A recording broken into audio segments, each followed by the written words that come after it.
नमस्कार, मैं प्रियंका गहलोत प्रिया कुमार, मुरादाबाद उत्तर प्रदेश से। लेखन का सफर की इस नई कड़ी में एक बार फिर हाजिर हूँ आप सभी के समक्ष एक नई पुस्तक और एक नए रचनाकार के साथ। दोस्तों, आशा है कि आप सभी के त्योहार दिवाली बहुत अच्छे से व्यतीत हुए होंगे, बहुत अच्छे से आपने मनाए होंगे और त्योहारों की व्यस्तता में हम लेखन के सफर की कड़ी को लेकर नहीं आ पाए, जिसका मुझे खेद भी है। लेकिन मुझे लगा कि थोड़े से त्योहार जो हैं वो तसल्ली से मनाए जाएँ, इस वजह से भी हम लेखन का सफर नहीं कर पाए। तो उसकी क्षमा के साथ मैं इस कार्यक्रम को शुरुआत करने जा रही हूँ। लेखन के सफर की इस कड़ी में एक बार फिर से जिस मैं रचनाकार को लेकर आ रही हूँ, वो बिल्कुल नवांकुर हैं और उनकी पहली पुस्तक टोरेंट पब्लिकेशन के माध्यम से प्रकाशित होकर आई है। तो जैसा कि लेखन के सफर में हम नई पुस्तकों पर, नए रचनाकारों पर बात करते हैं और पिछली कड़ी में हमारे साथ जो लेखिका जुड़ी थी वो बनारस से थीं और उन्हीं की तरह ये लेखक भी बिल्कुल नए हैं और साथ-साथ बहुत कम उम्र में इन्होंने अपना पहला उपन्यास लिखा है। तो आज हम जिस उपन्यास पर बात करने जा रहे हैं उसका नाम है द कॉन मैन। बहुत ही सुंदर, छोटा एक लघु उपन्यास कहा जाए तो वो ज़्यादा बेहतर रहेगा। तो आज हम इस पर बातचीत करेंगे, साथ में मिलेंगे उनके पाठकों से और साथ ही साथ कॉनमैन के लेखक से। तो बातचीत के दौरान मालूम चलेगा कि कॉनमैन की आधारशिला क्या है, उसके बारे में क्या बातें होंगी, वो तो बनी रहेंगी। लेकिन उससे पहले हम जैसा कि लेखन के सफर की परिवर्तन के साथ में हम चलते हैं, हमने परिवर्तन किया था कि हम लेखक के पाठकों को कार्यक्रम से जोड़ेंगे। तो आज कॉनमैन के लेखक बलराम दधीच जी, जो कि अजमेर राजस्थान से हैं, उनके पाठक हमारे साथ जुड़ रहे हैं। तो सबसे पहले उनके पाठकों की प्रतिक्रियाएँ हम लेते हैं। हमारे साथ जुड़ रहे हैं आज सिमरप्रीत जी, जो कि विजयनगर से हैं और साथ ही जुड़ रहे हैं कवि हिमांशु जी, आप भी विजयनगर से हैं। नमस्कार सिमरप्रीत जी, नमस्कार हिमांशु जी, आप सभी का लेखन का सफर कार्यक्रम में हार्दिक स्वागत, अभिनंदन करती हूँ। नमस्कार मैं प्रियंका। सबसे पहले सिमरप्रीत जी से रिव्यू लेना चाहूँगी कि वो बलराम दत्त जी से कैसे जुड़े और किस तरह से उन्होंने उनके लेखन को जाना और उनकी पुस्तक कॉनमैन के बारे में उनकी क्या राय है? जी सिमरप्रीत जी।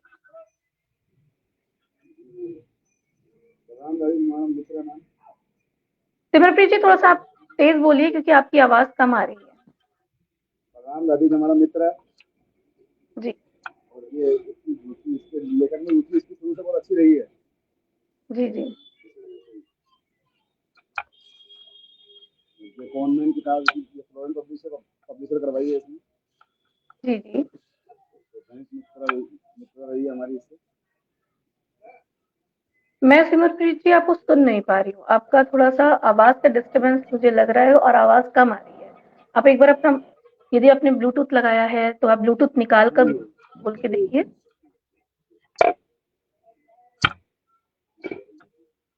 जी, तो जब तक हमसे सिमरप्रीत जी दोबारा जुड़ते हैं, हम हिमांशु जी की तरफ रुख करते हैं और उनसे उनकी प्रतिक्रियाएं जानते हैं। जी हिमांशु जी, आप तो बलराम जी को सबसे कैसे जानते हैं और कॉनमैन से आप कैसे जुड़े? सबसे पहले तो नमस्कार आप सभी को।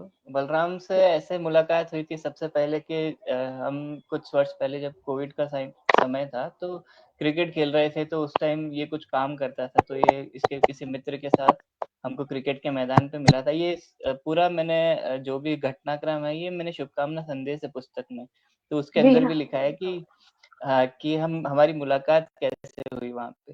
तो वहीं पे मुलाकात हुई और हम सोशल मीडिया से एक दूसरे से जुड़े, क्योंकि हम जिसके साथ खेलते हैं तो उसके साथ जुड़ ही जाते हैं कैसे न कैसे, चाहे व्हाट्सएप से जुड़े या सोशल मीडिया जी से जुड़े। तो वैसे हमारी मुलाकात हुई और मैं लिखता था पहले से ही, मुझे काफ़ी समय हो चुका था लिखते हुए, तो इसने मुझे बताया कि भई आप लिखते हो ऐसा-ऐसा, और मैं भी लिखता हूँ, एक दिन इसने मुझे बताया और इसने इसकी कोई रचनाएँ मुझे सुनाई, तो जो काफ़ी अच्छी थी। मुझे विश्वास नहीं हुआ था कि इसने लिखी थी, लेकिन हमने काफ़ी चर्चा करी तो मुझे ज्ञात हुआ कि मतलब इसकी अच्छी काफ़ी पकड़ है और नॉलेज है।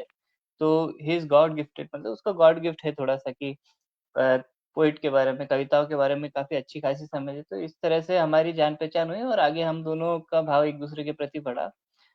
इस तरीके से हमारी मुलाकात हुई और उसके बाद इसने बहुत कम समय में बहुत ज़्यादा सफ़र तय कर लिया कि मतलब इसका शब्दकोश से लगा के इसकी हर चीज़ के ऊपर जो पकड़ है लेखन में, चाहे वो कहानी लिखना हो, चाहे कविता हो, चाहे गज़ल हो, तो हर चीज़ के ऊपर बहुत कम समय में बहुत जल्दी इसने काम किया और उसने बोला था जैसे लिखना शुरू किया कि एक पुस्तक लिखूँगा और इसने सच में पुस्तक को लिख दिया।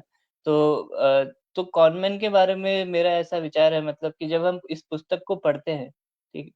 शुरू से लगा के अंत तक, तो हम उस चीज़ को पूरा विज़ुअलाइज़ कर लेते हैं एक फ़िल्म की तरह। इतनी अच्छी ये इसने पुस्तक लिखी है और अ, जब एक कड़ी खत्म होने के बाद में दूसरी कड़ी का हम इंतज़ार करें, तो इसी को हम कहते हैं कि सच में ये रोमांचित कर देने वाली एक चीज़ है। रोमांचक। तो जी, बिल्कुल, तो मेरा यही विचार है बस कि इसके पुस्तक के बारे में कि बहुत खूबसूरत है और क्या बहुत अच्छे इसमें किरदार इसने लिखे हैं, हर चीज़ कोई भी चाहे वो जॉन हो, चार्ल्स हो, चाहे एलिज़ा हो, चाहे अंकल चार्ल्स हो, तो जहाँ जिस किरदार की आवश्यकता है, कोई अनावश्यक नहीं है और जिसको हम एक चीज़ बोलते हैं कि डायलॉग डिलीवरी, तो वो बहुत अच्छी है।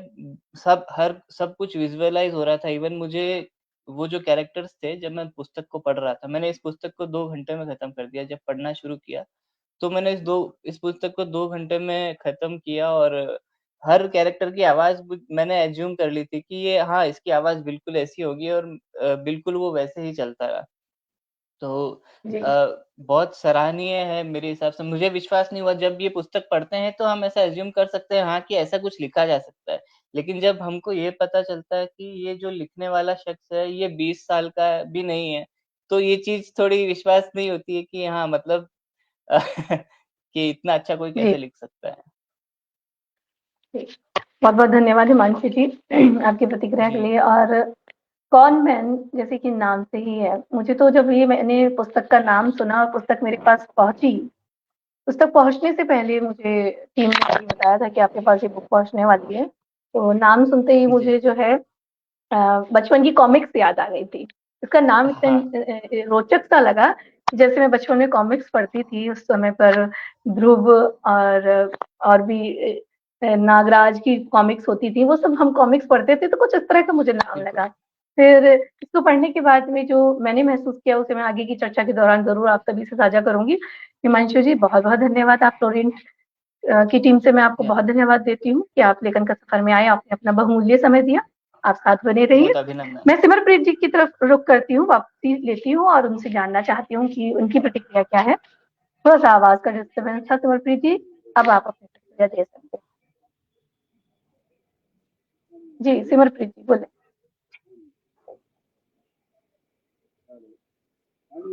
हुँ, नहीं आपकी आवाज़ आप ब्लूटूथ हटा के बात करके देखिए। ब्लूटूथ की वजह से मुझे आवाज़ बहुत कम आ रही है आपकी। क्या हिमांशु जी आप सुन पा रहे हैं सिमरप्रीत जी को? नहीं, मुझे भी उनकी आवाज़ नहीं आ रही। बोलिए। जी, हाँ, अब आ अभी रही है। आवाज़ सही है। अभी हरप्रीत आप आप बोलिए बोलिए, आप। आप अभी बोलिए। सिमरप्रीत जी अब आप बोल सकते हैं, आप बोलिए। हाँ जी, बलराम से हमारी मित्रता एक ग्राहक के थ्रू हुई थी। जी, उसके बाद मित्रता एक फैमिली टर्म्स में बदल चुकी है और इसका लेखन का शौक शुरू से रहा है। जी, जी, जहाँ जाना रहना पूरी किताब में प्रतिक्रिया साथ ही रही है हमारी। फ्लोरेंट पब्लिशन दिल्ली जाना सब चीज़ ये और बहुत मेहनती है। जी, मेन तो बहुत मेहनती है इसका, इसके प्रति मेहनत बहुत करता है संगठन के प्रति सब जगह। उसको शौक भी है इस चीज का, एंकरिंग, राइटिंग, शॉर्ट जी, नोट्स, इसको बहुत शौक है इस चीज का। जी, तो इस वजह से इसको हम यही कहते थे तेरा भविष्य उज्जवल है, तो इसी में फील्ड में आगे जा। इस वजह से बहुत, बहुत बढ़िया। बहुत धन्यवाद सिमरप्रीत जी और हिमांशु जी, हाँ। आप दोनों ने प्रोत्साहन दिया, आप दोनों ही और जो ये है इसकी वो किताब में बहुत, जी, और ये किताब बहुत रहस्यमय है किताब, मतलब किताब पढ़ते तो बोर नहीं होता, किताब वो सही रहस्यमय बात, किताब है। मतलब आगे आगे सस्पेंस बना रहता है कि अगले चैप्टर में क्या सही बात होगा, है। नेक्स्ट चैप्टर क्या होगा। इस वजह से और इसको ऑल द बेस्ट, इसके गुड लक आगे फ्यूचर के लिए। ठीक, बहुत बढ़िया। सिमरप्रीत जी बहुत धन्यवाद और सरल शब्दों में आपने अपने संबंध और अपने प्रोत्साहन भरे शब्द जो हैं, वो बलराम जी के लिए कहे, उसके लिए बहुत धन्यवाद। कार्यक्रम में जुड़े रहिए। बहुत शुक्रिया हिमांशु जी। और आप दोनों ही बहुत उम्र में भी और तजुर्बे में भी बलराम जी से बड़े हैं। मैं अपने श्रोताओं को बताना चाहूंगी, जैसे कि हिमांशु जी ने कहा कि अभी बलराम जी 20 साल के भी नहीं हैं, और उनका रुझान जो लेखन की तरफ हुआ है, हिंदी लेखन की तरफ खासकर, और उसमें हिमांशु जी का किरदार है उनकी लेखन यात्रा में। और बड़ा अच्छा लग रहा है, वो मैंने शुभकामना संदेश आपका पढ़ा था, आपने जिस तरह से उस वाक्य को लिखा कि किस तरह से क्रिकेट के मैदान में आप मिले और कहाँ से कहाँ तक क्रिकेट के मैदान से वो बातचीत शुरू होकर आज आप लेखन का सफर का हिस्सा भी बन रहे हैं, और साथ में उनकी पुस्तक जो कि एक सिर्फ विचारों में थी, वो पुस्तक आज वास्तव आज में आपके, हमारे और मुकम्मल पाठकों हो के गई। लिए है। बिल्कुल। एक ये लघु उपन्यास के तौर पर है, और जैसे कि मैंने बताया कि इसका नाम सुनते ही मुझे ऐसा लगा जैसे कॉमिक्स की तरह कोई होगी, और पढ़ते हुए भी मुझे कुछ इस तरह के ही भाव लगे। इंटरेस्टिंग है, रोचकता बनी हुई है। हम आगे बात करते हैं अब सीधे सीधे बलराम जी से, और मैं उनकी ही अंतिम पंक्तियां जो इस पेज पर लिखी हुई हैं इस पुस्तक की, उन पंक्तियों के साथ उन्हें मंच पर आमंत्रित कर रही हूँ। उन्होंने अपनी पुस्तक में लिखा है कि बुलंदी अभी छूनी है, महज शुरुआत मैंने की है। बुलंदी अभी छूनी है, महज शुरुआत मैंने की है। किसी की बंदिशों में कैद होने वाले इरादे इतने कमजोर नहीं, इरादे इतने कमजोर नहीं। मैं कमजोर तो नहीं। हार्दिक स्वागत करते हैं बलराम जी का। नमस्कार बलराम जी, बहुत बहुत स्वागत है। और सबसे पहले आपको नमस्कार। लेखन का सफर की टीम और फ्लोरेंट टीम की तरफ से कॉन्वेंट उपन्यास के लिए बहुत बहुत बधाई हो, बहुत बहुत शुभकामनाएं हो। और इस छोटी सी उम्र में ये आपका पहला कदम बहुत महत्वपूर्ण है कि आपने इतना साहस दिखाया कि आप एक पुस्तक को, एक सपने को, मैं पुस्तक नहीं कहना चाहूंगी, फ्लोरेंट का जो एक टैगलाइन भी है कि आओ सपने प्रकाशित करें, आपने अपने सपने देखे और उस सपने को फ्लोरेंट को रास्ता बनाया, फ्लोरेंट ने आपका सहयोग किया। तो बहुत बहुत धन्यवाद फ्लोरेंट को चुनने के लिए बलराम जी। तो औपचारिक प्रश्नों के साथ में हम इस कार्यक्रम को आगे बढ़ाते हैं। हालांकि मैंने एक छोटा सा परिचय आपका दिया ही था कार्यक्रम की शुरू में कि आप अजमेर राजस्थान से ताल्लुक रखते हैं, फिर भी मैं जानना चाहूंगी आपके शब्दों में आपका परिचय, आपकी परवरिश कहाँ से हुई, आपकी शिक्षा कहाँ से हुई, और एक बात और कि यदि आप खुद को परिभाषित करना चाहें तो एक लाइन में किस तरह से करेंगे। जी बलराम। पहले मैं लॉन्ग टर्म में आता हूँ, फिर एक लाइन पे आऊँ चलिए। बिल्कुल बिल्कुल बिल्कुल, जैसा तो मैम, अजमेर में एक नॉर्मल जो है ब्राह्मण फैमिली में मेरा जन्म हुआ था, और शुरुआती जो मेरी प्रारंभिक शिक्षा मैंने की थी वो आर्यन पब्लिक और गुरुकुल पब्लिक स्कूल अजमेर से ही की थी। 10th तक मैं जो है अजमेर में पढ़ा था। उसके बाद में मेरे 10th में सप्लीमेंट्री थी, तो किसी फैमिली इशू के कारण मैं अजमेर से दूर विजयनगर 2019 में शिफ्ट हो गया था, 5 साल पहले। और वहां पे जो है मुझे जब सप्लीमेंट्री था, जिस दिन मेरा सप्लीमेंट्री एग्जाम था, मुझे अजमेर छोड़ के विजयनगर आना था, तो वो मैंने जो है 10th का सप्लीमेंट्री एग्जाम उस टाइम पे नहीं दिया था। और उसके बाद मैं जब विजयनगर आया तो सब कुछ एकदम बिल्कुल जीरो सा था मेरे लिए। काफी संघर्ष भरा दौर भी रहा उस टाइम में। मैंने पढ़ाई को थोड़ा दूर भी रखते हुए कहीं काम भी करे। काफी सारी चीजें जो है मैंने उस फेज में भी देखी, और उस चीज के गवाह ये लोग भी हैं जो मेरे साथ जुड़े हुए हैं। और जब शुरू से देखता है हर चीज को, तो धीरे धीरे सीखने लगे। और 2020 था जब मैं हिमांशु भैया से मिला था, और क्रिकेट हम लोग, मुझे याद है मैं टेलीकॉम सेक्टर में काम करता था एयरटेल के अंदर। वहां पे जी जो है शाम को हमारे टीएम का फोन आ रहा था कि आपका टारगेट नहीं हो रहा, कुछ नहीं हो रहा है। लेकिन रास्ते में जो है क्रिकेट खेलते हुए कुछ लोग दिख गए थे, और हर बालक का एक अलग इंटरेस्ट जाग जाता है क्रिकेट खेलते वक्त। तो हम भी वहां चले गए, और चले गए तो उस वक्त हमारी मुलाकात हुई। मुलाकात होने के बाद पता लगा कि हिमांशु भैया लिखते हैं। तो उस वक्त जब इनको देखते थे तो यूं लगता था कि हाँ, कुछ तो चीज है। मतलब इतना जो ये सरल, कई बड़ी बड़ी बातों को मतलब चार चार पांच पांच पंक्तियों में बहुत सरलता से समझाते थे, छोटी छोटी चीजों में। और जो इनका एक स्वभाव था, वो स्वभाव मुझे सबसे ज्यादा प्रिय लगा। अच्छा, जब हम खेला करते थे तो इनके बड़े भैया से मेरा ज्यादा स्नेह था, तो क्योंकि मैं अमूमन उनकी टीम में रहा करता था। लेकिन जैसे जी जैसे ये सफर चलता रहा, तो बाद में इनसे जो है मेरी घनिष्ठता बढ़ी। मैं धीरे धीरे लिखने लगा, और इनको बोलने लगा कि भैया मैं आज ये लिख के लाया, भैया आज मैं ये लिख के लाया। तो उस चीज को आप मुझे जो है एक बताएं कि इसमें मैं क्या सुधार करूं, ये क्या नहीं करूं। और वो दिन है और आज का दिन है, ये 5 साल बीत गए। अगर मैं आधी रात को 2 बजे भी फोन करता हूँ, एक छोटी मात्रा की अगर मुझे प्रॉब्लम आती है, तो उसमें भी हिमांशु भैया मेरे साथ रहते हैं। और जी। कोई भी छोटी-मोटी चीज़ मुझे अगर साझा करनी रहती है तो उसमें भी वो साथ रहते हैं, मतलब जो भी मैं कर रहा हूँ, जो नहीं कर रहा हूँ, जिस तरह से वो हर चीज़ में मेरा प्रोत्साहन बढ़ाते हैं और मेरे मित्र मेरे साथ रहते हैं। तो अच्छा लगता है। और लिखने की अगर बात करूँ तो अब तक 600-700 से ज़्यादा मैंने गज़ल, नज़्में, कित्तानामा और छोटी जो शेर होते हैं वो सारी चीज़ें लिखी हैं। एक उपन्यास मैं लिख के पब्लिश करा चुका हूँ और 3 पे मेरा काम जो है वो जारी है। बहुत बढ़िया, बहुत बढ़िया। अब बात, एक प्रश्न अभी भी रह गया कि खुद को परिभाषित करेंगी तो एक पंक्ति में वो किस तरह से करेंगे?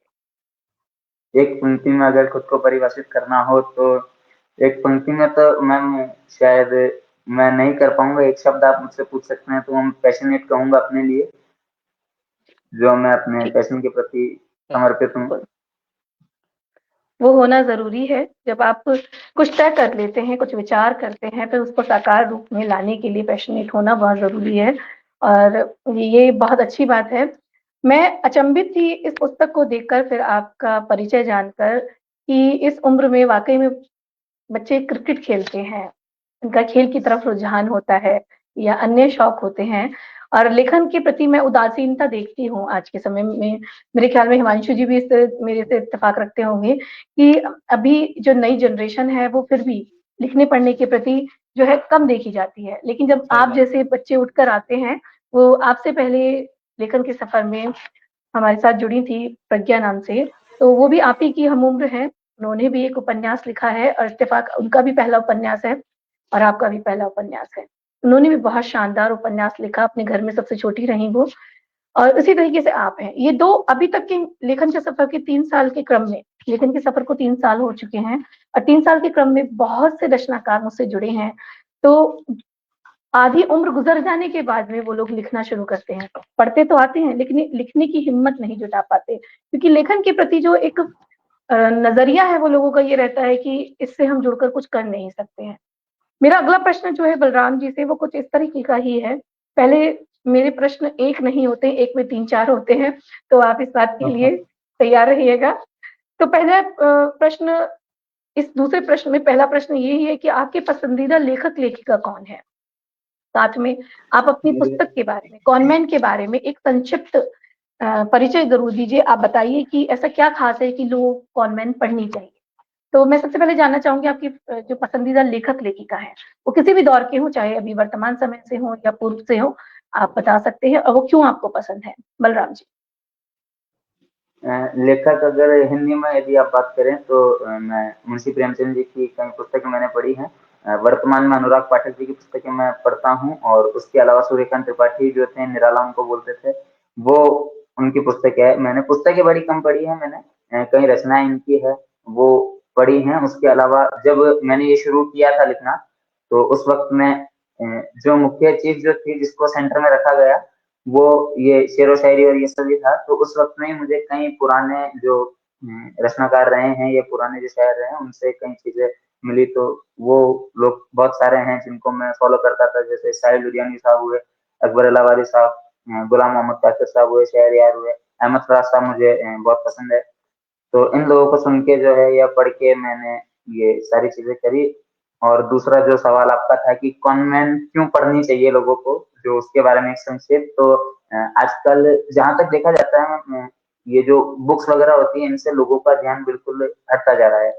वो एक मुख्य समस्या जो मुझे लगती है। मुझे कई बार ये भी बोला गया है कि आपका जो बुक आप लिख रहे हैं, जब मैं लिख रहा था पब्लिश हुआ नहीं था उस वक्त मुझे जी। कई लोगों से ये भी मतलब सुनने को मिला था कि इसकी लेंथ बहुत छोटी है, क्वांटिटी बहुत कम होगी पेपर्स की, पढ़ा या नहीं पढ़ा वो बराबर हो जाएगा, आपका पब्लिशिंग जो है वो भी मतलब नहीं रहेगा कराने का, ऐसा ऐसा। लेकिन आज ये जो अगर मैं देखता हूँ आसपास जो मेरे माहौल में ज्यूम करता हूँ उस चीज को मैं ये देखता हूँ कि ज्यादा बड़ी चीज जो होती है उसको आदमी पढ़ेगा नहीं, कुछ देर के बाद वो उससे उगता है, या फिर अगर पढ़ेगा तो फिर वो उसमें इतना खोएगा नहीं, उस चीज को जानेगा नहीं। तो इसको छोटे रखने का मेरा जो है ये भी एक मूल था कि मैं इसे बढ़ाऊं नहीं, कुछ भी अननेसेसरी इसमें डालू नहीं। जो भी मेरा जो अपना है जो सोचा है जितना हो, चाहे 5 पेज का हो, चाहे 50 का, चाहे 500 का, वो उतना ही रहे। और क्यों पढ़नी चाहिए उसके पीछे भी यही चीज है कि मैंने इस कहानी को लिखा ही इसी तरह से है कि आज जो लोग फिल्मों के पीछे या फिर वेब शोज के पीछे जाते हैं उसको मद्देनजर रखते हुए लिखा है कि कुछ पुराने लोग एक उपन्यास के तौर पे इसे पढ़े और जो नए लोग हैं उन्हें भी कुछ रोमांच आए इसको पढ़ने में, इसलिए इसे लिखा गया है। जी, बहुत अच्छा जवाब दिया आपने बलराम जी। और मैं अगर कहूँ कि क्यों पढ़नी चाहिए कॉनमैन, तो वो बात ये है कि जब आप रचनाकारों को पढ़ते हैं, कुछ लोग शौकिया तौर पर पढ़ते हैं, तो शौक के लिए भी यदि आप पढ़ रहे हैं पुस्तक, तो कॉनमैन आपको इंटरेस्टिंग लगेगी, रोमांचक लगेगी। साथ में उसका जो लिखने का तरीका है वो आपका खुद का अपना है। उसमें कहीं पर भी किसी और रचनाकार की कॉपी या झलक नहीं मिलती, कि जैसे मैंने अधिकांश लेखकों को देखा है कि वो जिनको पढ़ते हैं कहीं ना कहीं उनके जैसे लिखने का प्रयास करने लगते हैं। ये नए रचनाकारों में सबसे ज्यादा जो है कमी देखने को मिलती है। कमी क्यों कहें, वो कहीं ना कहीं उस तरह से सोचने लगते हैं, जैसी संगत वैसी रंगत वाली बात रहती है। लेकिन लेखन जब आप करते हैं तो उसमें आपको अपना स्व बचा के रखना बहुत जरूरी होता है। तो मुझे लगता है कि आपको जानने के लिए आप कैसा लिखते हैं, आपका लिखने का तरीका क्या है, तो कॉन्वेंट पढ़ी जानी चाहिए। क्योंकि ये बात मैं भी कहती हूँ, पुस्तक पढ़ने के बाद लेखन का सफर कार्यक्रम में हम जिस भी पुस्तक पर बातचीत करते हैं, हम बिना पढ़े किसी पुस्तक पर बातचीत नहीं करते। तो पढ़ने से क्या होता है कि हम उसके बारे में एक सटीक और ईमानदार रिव्यू दे सकते हैं। कमियां अब तक मिलती आई हैं, कमियों से बिल्कुल नहीं घबराना है, आलोचनाओं से नहीं घबराना है, उनके लिए डटकर तैयार रहना है, क्योंकि वही है जो आपको निखार सकती हैं। तो यहाँ मैं ये कहना चाहूंगी, ये जानने के लिए कि बलराम जी कैसा लिखते हैं, उनका लिखने का तरीका क्या है। यदि आपको ये शीर्षक कॉनमैन अच्छा लगता है, द कॉनमैन, तो आप इस पुस्तक को जरूर पढ़ें और पढ़कर जानें क्या नया है, एक नई पीढ़ी ने क्या लिखा है। अगले प्रश्न की तरफ चलते हैं बलराम जी, कि ये पुस्तक को पढ़ते हुए अंत में लगा ही है, आपने जिस तरह से लिखा है कि दूसरा पार्ट मुझे लगा कि आएगा। फिर भी मैं यह जानना चाहूंगी, हमारे पाठक भी जानना चाहेंगे, क्या ये 2 हिस्सों में होगी, दूसरा हिस्सा इससे बिल्कुल अलग होगा या इसी की कड़ी होगा? मतलब ये थोड़ा सा इंटरेस्टिंग सा लग रहा है मुझे कि दूसरा भाग, किसी भी कहानी का आना और उसे लिखना बहुत हिम्मत का काम है। जी बलराम जी।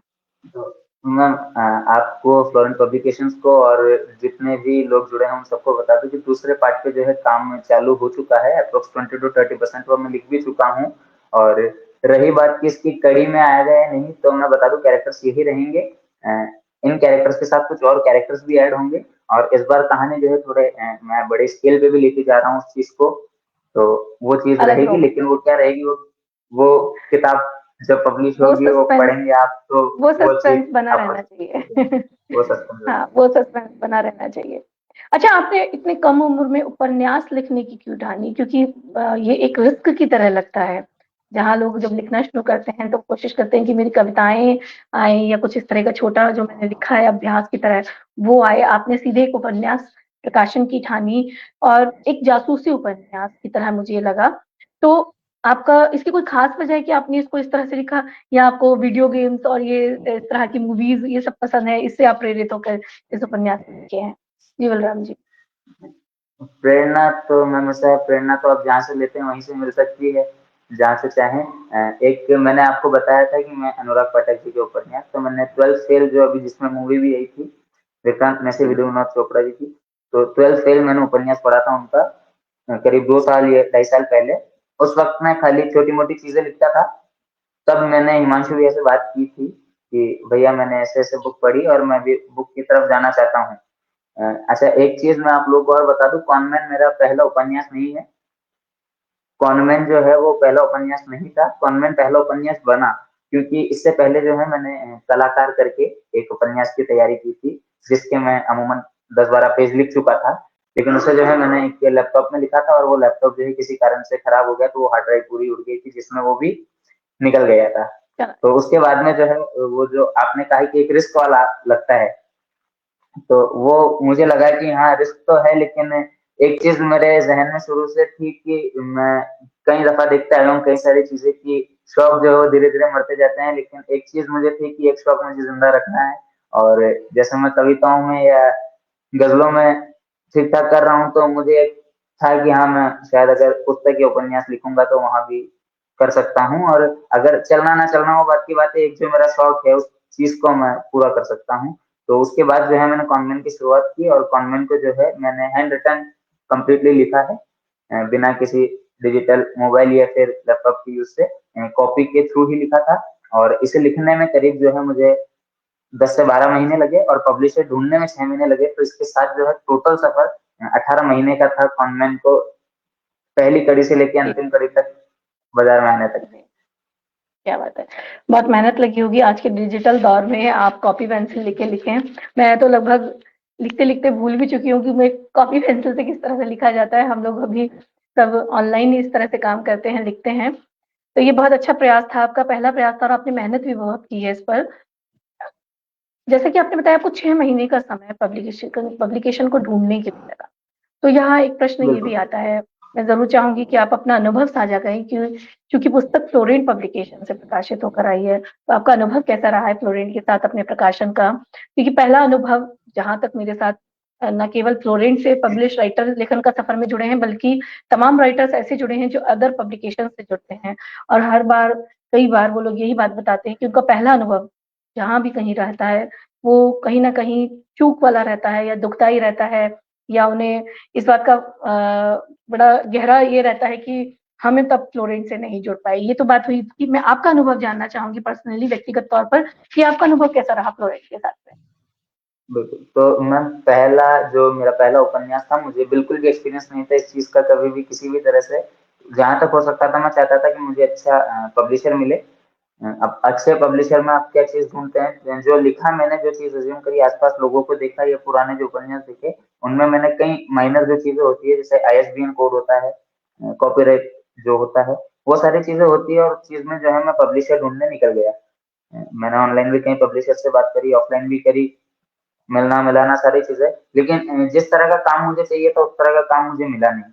मैं नाम नहीं लूँगा, चंडीगढ़ से एक पब्लिशर थे जिनसे मैंने बात भी की थी, ऑनलाइन ही मुझे मिले थे, सारी बात उनसे हुई और उनका जो है मेरे पास उन्होंने अपना सारा पैकेज भी भेज दिया कि इतना है, ऐसा है, 70,000 80,000 अलग-अलग उन्होंने भेज दी सारी चीज़ें। जी, तो मैंने उनसे ठीक है, मैंने कहा कोई बात नहीं, वो सारी चीज़ें हो जाएँगी, मैं पे करूँगा, लेकिन इसमें जो है मेरा एक ही शुरू से रहा था कि यदि मैं अगर मेरा उपन्यास मैं प्रिंट करा रहा हूँ, पब्लिश करा रहा हूँ, तो मैं पब्लिशर से मिलूँगा। ये मेरी एक कंडीशन थी कि मैं वहाँ जाऊँगा क्योंकि मेरा पहला अनुभव मुझे नहीं पता काम किस तरह से होता है, तो मैं वो चीज़ जो है वो देख के आऊँगा। वो ट्रस्ट इश्यूज़ हमेशा रहता है और शायद इसीलिए उन्होंने मुझे कहा कि आप हम ऑथर्स को अलाउ नहीं करते हमारा ऑफ़िस विज़िट करना। ये चीज़ मुझे उन पब्लिशर ने कही थी कि हम ऑथर्स को हमारा ऑफ़िस विज़िट करना अलाउ नहीं करते हैं। मैंने कहा कोई बात नहीं, विज़िट करना आप अलाउ नहीं करते हैं तो आप मेरे पास पीडीएफ नहीं है, मैं आपको जो है हैंड रिटन कॉपी ही दूँगा। तो उन्होंने मुझे कहा है कि आपने जो कॉपी लिखी है उसको आप पैक कराएँ और पार्सल कर दीजिए। हम आपको बता देंगे किस कुरियर से लगानी है, कहाँ लगानी है। तो मैंने कहा आप एड्रेस दीजिए, मैं स्पीड पोस्ट लगा दूँगा। कुरियर सर्विस अगर मेरे यहाँ अवेलेबल नहीं हुई वो वाली, तो बोले नहीं हम हर जगह अवेलेबल करा देते हैं, आप तो वो जो कॉपी है आपकी उसको आप करा दीजिएगा कुरियर। तो मैंने कहा मैं जी, इसका फोटोस्टेट आपको दे देता हूँ। तो वो कहते हैं कि नहीं फोटोस्टेट में हमको समझ नहीं आएगा, आप ओरिजिनल कॉपी भेज दीजिए और जैसे ही काम होगा 15-20 दिन में हम आपको रीच कर लेंगे और आप पेमेंट कर देना, उसके बाद हम आपको वापस पहुँचा देंगे। तो मैंने कहा ये चीज़ थोड़ा मुझे दिमाग से आउट जा रहा है कि मैं इसको कुरियर ही कराऊँ, आपके बताए हुए कुरियर वाले से जी, कराऊँ, स्पीड पोस्ट में ना कराऊँ, ये सारी चीज़ें तो वो चीज़ मुझे जो है ठीक नहीं लगी थी। और उसके बाद जो है धीरे-धीरे उन्होंने जैसे-जैसे बात बताई आगे अपनी-अपनी सारे जो पत्ते खोलते गए, तो जी, उसके बाद मुझे वो चीज़ समझ में नहीं आई। मैंने उनसे ये चीज़ कही भी थी कि मुझे पैसों का इश्यू नहीं है, मुझे बाकी एक सैटिस्फाइंग काम होना चाहिए। अगर मैं सैटिस्फाई नहीं हूँ, तो फिर मैं वो चीज़ नहीं कराऊँगा। तो इसी दौरान जो है हिमांशु भैया और मेरे साथ रहे हैं, हमारे परिचित हैं, हमारे मित्र हैं, हमारे साथी कवि भाई हैं, रितेश भैया जो दिल्ली में ही रहते हैं, वो जी, फ्लोरेंट के कराए गए ओपन माइक्स के अंदर जाते हैं और खुद भी एक जी, मैगज़ीन पब्लिशिंग कंपनी में काम करते हैं। तो उनसे मेरी बात हुई थी, तो उन्होंने उस वक़्त मुझे बताया था कि फ्लोरेंट पब्लिकेशंस है, वहाँ से आप करा सकते हैं। तो रितेश भैया ने मुझे उनका इंस्टाग्राम दिया और वहाँ से मैंने बात करी थी मीना जी से। सबसे पहली जो बात मैंने उनसे कही थी, वो मैंने यही बात की थी कि मुझे ऐसे 1-2 पब्लिशर्स का ये चीज़ रही है, तो वो ट्रस्ट इश्यू आप मेरा अगर हटाते हैं, तो मैं आगे बात करूँगा। तो उन्होंने मुझे यही चीज़ कहा कि हम आपको एड्रेस देंगे, सारी चीज़ देंगे, आप यहाँ आएँ, विज़िट करें, आपको अच्छा लगता है तो काम कराएँ, बाकी बात बाद में ही करेंगे, ऑन बात द टेबल मिलने के बाद ही। तो मैं अपने भैया को लेके एक दिन रात को निकल गया, अगले दिन दिल्ली उतरा और दिल्ली उतर के मैंने बात करी उनसे। उस दिन इलेक्शन था दिल्ली में, मुझे याद है अभी भी। और हम लोग जो है वहाँ चले गए थे, कुछ इंतजार के बाद में मीना जी आए थे और उसके बाद में उन्होंने हमें दिखाया कि हमारे पब्लिकेशन से ये रचनाएं जो है पब्लिश हो चुकी है, सारी चीजें उन्होंने अपना पैकेज बताया। मुझे वो चीज सेटिस्फाइंग लगी। उनसे मैंने कॉपीराइट, आईएसबीएन सारी चीजों पे चर्चा की, वो सारी चीजें उन्होंने बताई। और सबसे बड़ी जो बात रहती है ना कि फ्रेंडली नेचर होना चाहिए आपका, जो शायद मुझे उनमें दिखा भी। और उन्होंने एक चीज मुझे कही थी कि आप अपना ओरिजिनल कॉपी हमें मत दिखाइए। जी। उन्होंने ये कहा था कि आप अपना ओरिजिनल जो कॉपी है वो हमें मत दिखाइए, आप इसका फोटो स्टेट करा के दीजिए, जो चीज मुझे एक्चुअल में चाहिए थी। हालांकि जो मैंने वहां पे उनका काम देखा, मैं अपना ओरिजिनल कॉपी भी उन्हें दे सकता था, जिस तरह का सराहनीय काम उनका था। और मुझे विश्वास था कि अगर ये चीज हो चुकी है, अगर इतने पब्लिश कर चुके हैं ये बुक को, तो मुझे पता है कि मेरा जो है कंटेंट सेफ है, मुझे कहीं जाने की आवश्यकता नहीं है। उसके बाद भी उन्होंने मुझे समय दिया कि आप आराम से समय लीजिए अपना, 2 दिन 4 दिन 5 दिन का, जितना भी आप समय लेना चाहते हैं आराम से जाइए, वहां से आप हमें स्पीड पोस्ट करा दीजिए, एड्रेस आपको मिल जाएगा, सारी चीज हो जाएगी। और कोई उन्होंने मुझसे डिमांड भी नहीं किया कि इतना उतना, मतलब वो चीज मेरे को एक सही लगी। तो उसमें कुछ एक पार्ट पेमेंट में उनको देके आया था एडवांस के तौर पे, कि मेरा काम जो है वो आपको ही करना है, तो ये आप मेरी तरफ से सही पत्री रखिए, ये एडवांस जो आपके हैं वो आप रखिए। और यहाँ आने के 2 दिन बाद मैंने जो है वो बुक को कुरियर करवा दिया वहां पे। कुरियर करवाया, कुरियर कराने के बाद में उनके पास पहुंचे, उन्होंने तुरंत मुझे अपडेट कर दिया कि बलराम जी आपका जो है पार्सल मेरे पास पहुंच चुका है और इस पे हमने काम चालू कर दिया है। और मैं कहूंगा विद इन जो उन्होंने टाइम मुझे बताया था, विद इन उस टाइम में उन्होंने मुझे काम करके दिया। उसके बाद में जो है पुनः पुस्तक जब पब्लिश हो गई, तो उन्हें भी पता है कि मैं बहुत ज्यादा जो है इसके लिए एक्साइटेड था। तो उन्होंने मुझे ये भी कहा था कि हम कुरियर लगा देंगे, लेकिन कुरियर तभी लगाएंगे आप बोलोगे तब, और अगर आप चाहो कि आप आके देखना चाहते हो तो आप आके भी देख सकते हो। जो एक ट्रस्ट इश्यू वाली बात रहती है, उस चीज को उन्होंने मेरा विशेष कर ध्यान रखा है। तो इसलिए मैं और सिमरप्रीत और हमारा एक मित्र और हैं, हम तीनों जो है निकल गए दिल्ली के लिए। अगली सुबह दिल्ली पहुंचे हम मुझे याद है मैं ट्रेन से डायरेक्ट उतर के, हम लोग नए हुए कुछ नहीं थे, और तुरंत मीना जी के वहां पहुंच गए 7 बजे। उन्होंने कहा आप जल्दी आइएगा, मुझे बाहर जाना है। तो हम 7 बजे सुबह पहुंच गए, या आप तब बुक दे दो। तो बहुत शानदार अनुभव रहा। और ये विश्वास की बात होती है बलराम जी, जैसे कि मैं आपसे बताना चाहूंगी, जो लोग हमसे फ्लोरेंट से पहले भी जुड़े हुए हैं, फ्लोरेंट का जो रूप साकार हुआ है वो इसी वजह से हुआ है कि आप से हम जैसे, और फ्लोरेंट में जो पूरी फ्लोरेंट टीम है वो स्वयं राइटर्स की है। स्वयं मीना जी एक बहुत अच्छी राइटर्स हैं, उनकी अब तक 4 पुस्तकें प्रकाशित हो चुकी हैं और बहुत ही बेहतरीन लेखिका हैं। उनके उपन्यास और उनकी कहानियां प्रतिलिपि पर प्रीमियम राइटर्स में रही हैं। बहुत ही शानदार लेखिका हैं आप, और वो इस बात को बहुत बखूबी समझती आई हैं कि किस तरह से एक रचनाकार को अपनी रचनाएं पब्लिश कराने के लिए प्रकाशकों के दरवाजों पर जाना पड़ता है, और फिर उसके बाद भी उन्हें एक, जैसा कि आपने बताया ना, एक ट्रस्ट इशू हो जाता है, विश्वास नहीं होता कि हम किस तरह से जो है वो दें, लिखा हुआ अपना किस तरह से प्रकाशित कराएं। फिर उसके बाद में जो स्पष्टीकरण होता है वो हर जगह नहीं मिलता। लेकिन फ्लोरेंट के पास आपने स्वयं अपने अनुभव बताए हैं। मैं इस दौरान जब आप बोल रहे थे, मैं वही चीज सुन रही थी, महसूस कर रही थी, जो चीजें हमसे लोग कहते हैं कि कितना परेशान होना पड़ता है उन्हें एक पब्लिशर ढूंढने के लिए। और यहाँ कहते हैं ना कि जब तक अपने को दुख नहीं हो, वो दुख दूसरा जान नहीं सकता। तो ये चीजें हम बहुत अच्छे से जानते हैं, पूरी फ्लोरेंट टीम इस बात को जानती है कि एक राइटर के लिए कितना जरूरी होता है अपने सपनों को प्रकाशित करना और उसे सहेजना, और साथ में स्पष्टीकरण भी चाहिए।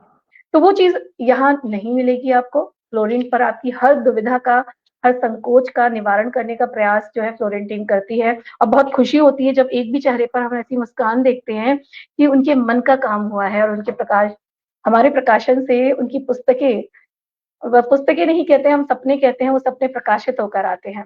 तो कॉनमैन आपका एक सपना जो कि पूरा हो चुका है, और हम उम्मीद करते हैं कि जल्दी ही दूसरा सपना भी आएगा। इसके लिए पुनः बधाई देती हूँ।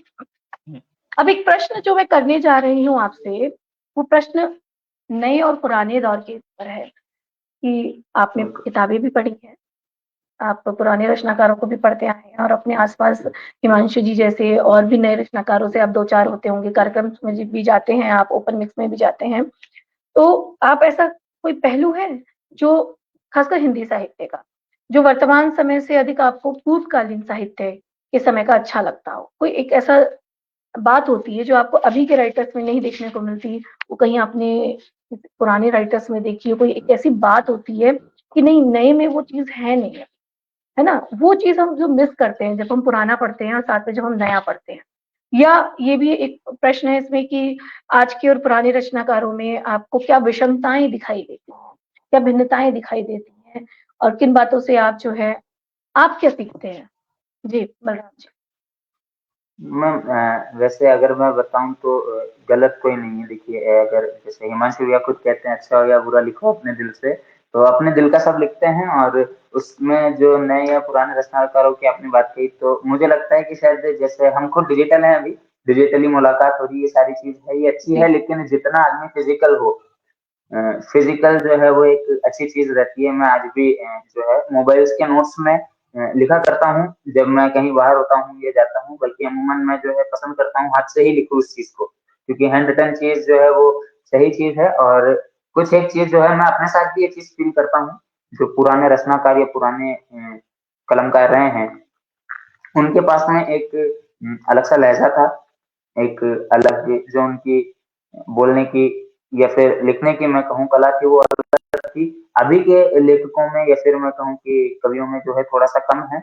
लेकिन जो लिखते हैं सब अच्छा लिखता है अपनी अपनी जगह पे, गलत कोई नहीं लिखता है। तो वो चीज मैं कहूंगा, एक ये है कि जो हो मन से हो, और एक शुद्धता होनी चाहिए आपके लेखन में।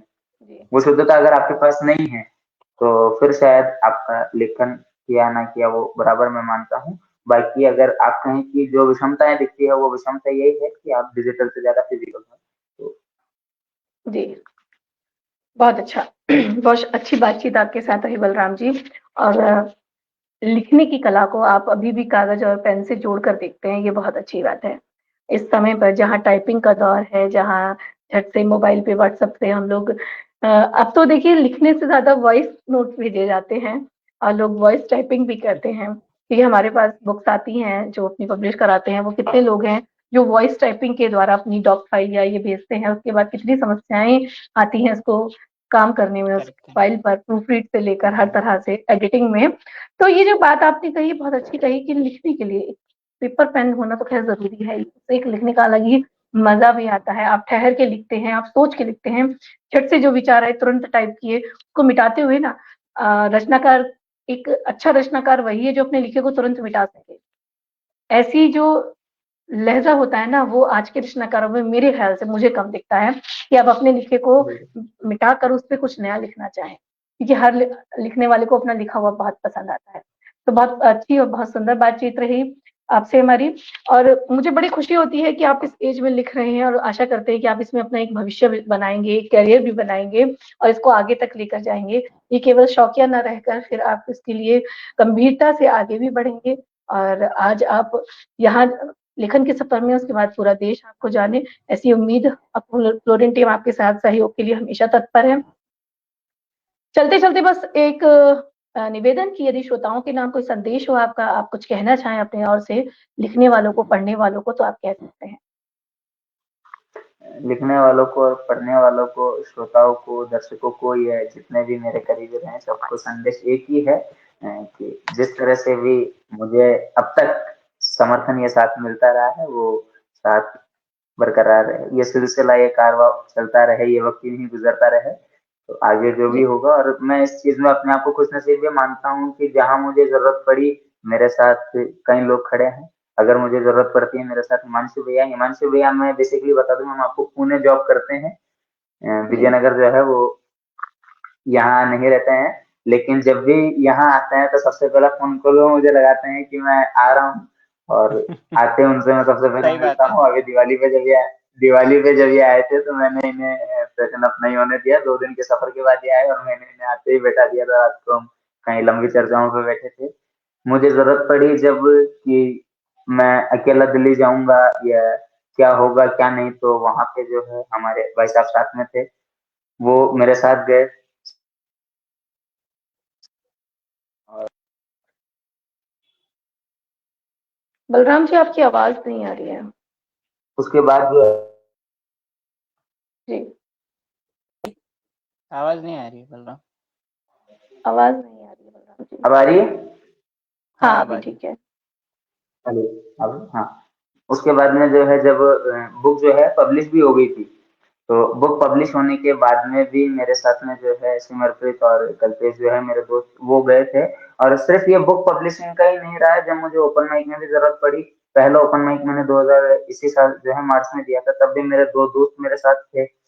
या मैं कहूँ कि मुझे अभी भी अगर जरूरत पड़ती है, तो हिमांशु भैया के जो फादर हैं, ओम प्रकाश अंकल, अच्छा अभी इनसे ज्यादा मेरा उनका और मेरा बॉन्ड जो है वो और गहरा होता जाता है। हम कई दफे मिलते हैं सप्ताह में एक आध बार, उनके पास जाके उनसे मिल के आता हूँ।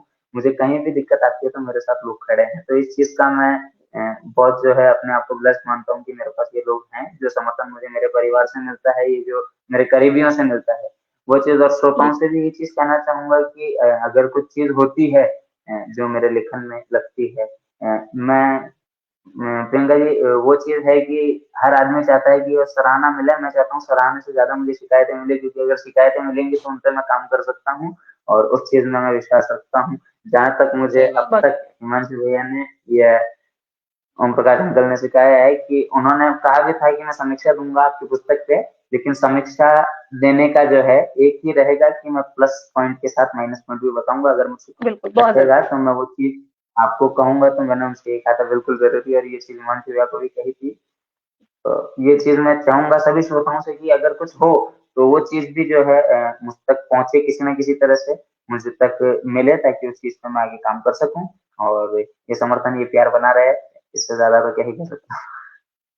बहुत बढ़िया। बलराम जी, बिल्कुल सही कहा आपने। आपको अपनी व्यावहारिक के साथ में अपनी आलोचनाओं को भी स्वीकार करना आना चाहिए, बल्कि मुंह से कहना चाहिए कि आप मेरी कमियां बताइए ताकि मैं खुद को निखार सकूं। और निखारने के लिए वाहवाह से ज्यादा जो है वो शिकायतें जरूरी होती हैं, क्योंकि वो कुछ कमियां ऐसी होती हैं जो हम चाहे भी तो भी नहीं देख पाते हैं, क्योंकि हमारा नजरिया उस तरह का नहीं होता कि हम स्वयं में कमी निकाल सके। आप क्या, कोई भी जल्दी से नहीं निकाल सकता है। हालांकि अपनी कमी, अपनी खूबी हम बेहतर जानते हैं, लेकिन बावजूद इसकी अपनी कमियां जो है हम नहीं समझ पाते हैं कई बार। तो उसके लिए आप खुशनसीब हैं कि आपके साथ हिमांशु जी और ओम प्रकाश जी जैसे दोस्त हैं, मित्र हैं, जो न केवल आपको बढ़ावा देते हैं, प्रोत्साहित करते हैं, बल्कि आपकी उन बारीकियों से बताने की कोशिश करते हैं कि आपको कहाँ किस तरह से काम करना चाहिए। तो इसके लिए आप सौभाग्यशाली हैं। ईश्वर का धन्यवाद कहिए कि आपको इस तरह के मित्र और प्रशंसक मिले हैं। बहुत अच्छा लगा बलराम जी, और इस कड़ी को देखकर या बाद में जो श्रोतागण देखेंगे वो जरूर प्रभावित होंगे। कितने रचनाकार ऐसे होते हैं जो चाहते तो हैं कि हम लिखें, लेकिन लिखने के बाद उसे दिखाने से भी डरते हैं या उसे पब्लिश कराने से डरते हैं। तो आप जैसे एक कम उम्र के लेखक को देखकर उन्हें भी ये एक आत्मविश्वास मिलेगा कि आप लिखना जारी रखें और साथ में जो है उसे प्रकाशित भी कराएं। सिर्फ लिख के रखना, जाने कितनी ऐसी बेहतरीन कहानियां हैं जो डायरियों में बंद होकर शुरू भी होती हैं, खत्म भी हो जाती हैं, लेकिन हम तक पहुंच नहीं पाती। तो लेखन एक ऐसा जरिया है जिससे आप अपनी भावनाएं, आप अपने एहसास और एक सोच को आप जो है समाज में प्रसारित कर सकते हैं। तो लेखन इसलिए जरूरी है। और हिंदी साहित्य तो बहुत समृद्ध है, पढ़ने के लिए भी बहुत है, लिखने के लिए भी बहुत है। कभी कमी नहीं रही लिखने की, बस कमी रही है उस लिखने के लिए आगे आने की। तो आपका देखकर ये बहुत जरूर सीखेंगे। और मैं चलते चलते ये 2 लाइन जरूर साझा करना चाहूंगी। ये उनके लिए है जो अभी भी सोच रहे हैं कि हम पुस्तकें प्रकाशित कराएं कि ना कराएं। ये पंक्तियां उनके लिए हैं कि सुनो, मियाद है आखिर खत्म हो जाएगी। कि सुनो, मियाद है आखिर खत्म हो जाएगी, सब्र रह भी गया तो क्या, उम्र है गुजर जाएगी। सब्र बहुत रह सुंदर। भी गया तो क्या, उम्र है गुजर जाएगी। वाह। तो इस बात को ध्यान रखें, लिखें और लिखकर उसे पब्लिश भी कराएं। आए लेखन के सफर से जुड़े। हम पूरा प्रयास करेंगे कि हम नए रचनाकारों को पाठकों तक लेके जाएं। और पिछले 3 वर्षों से लेखन का सफर कार्यक्रम निरंतर इस कार्य में जुटा हुआ है। मेरे पास अभी भी पुस्तकें आई हैं और मुझे बड़ी खुशी होती है जब लोग विश्वास के साथ मेरे पास पुस्तकें भेजते हैं कि आप लेखन के सफर में परिचर्चा करना चाहते हैं, पाठकों तक पहुंचाना चाहते हैं। तो ऐसा लगता है कि जिस चीज की शुरुआत मैंने एक छोटी सी सोच के साथ मैंने फ्लोरेंट टीम ने मिलकर की थी कि हम जो है नए पाठकों तक नए रचनाकारों को लेकर जाएंगे, उसमें हम सफल हो रहे हैं। तो ऐसे ही लिखते रहिए, पढ़ते रहिए। बहुत बहुत धन्यवाद हिमांशु जी, आप पूरे कार्यक्रम में साथ में बने रहे। बहुत बहुत शुक्रिया बलराम जी। हमें इंतजार रहेगा आपकी अगली पुस्तक का, कॉन्वेंट की दूसरे भाग का। और मैं श्रोताओं को बताना चाहूंगी, दर्शकों को, कि कॉन्वेंट अमेज़न पर उपलब्ध है और आप चाहें तो इसे सीधे फ्लोरेंट से भी मंगा सकते हैं। मैं टेक्निकल टीम से निवेदन करूँगी कि फ्लोरेंट का और अमेज़न का लिंक प्लीज़ शेयर कर दें ताकि कॉन्वेंट तक लोग पहुँच सकें। एक लघु उपन्यास है, बहुत ही शानदार उपन्यास है, आप इसे पढ़ेंगे तभी जान पाएँगे। एक नयापन दीजिए, अपने संग्रह में आप अभी तक मुंशी प्रेमचंद जी को, रवींद्रनाथ टैगोर जी को, मंटो को पढ़ते हुए आए हैं, अमृता प्रीतम शिवानी को पढ़ते आए हैं, तो कुछ नया बदलाव के लिए, एक टेस्ट के लिए आप ज़रूर पढ़ें कॉन्वेंट को। तो फिर जल्दी मिलते हैं नई कड़ी में, लेखन के सफर में एक नई किताब के साथ और नए रचनाकार के साथ। तब तक आप सभी अपना ध्यान रखिए, फिर मिलते हैं, नमस्कार।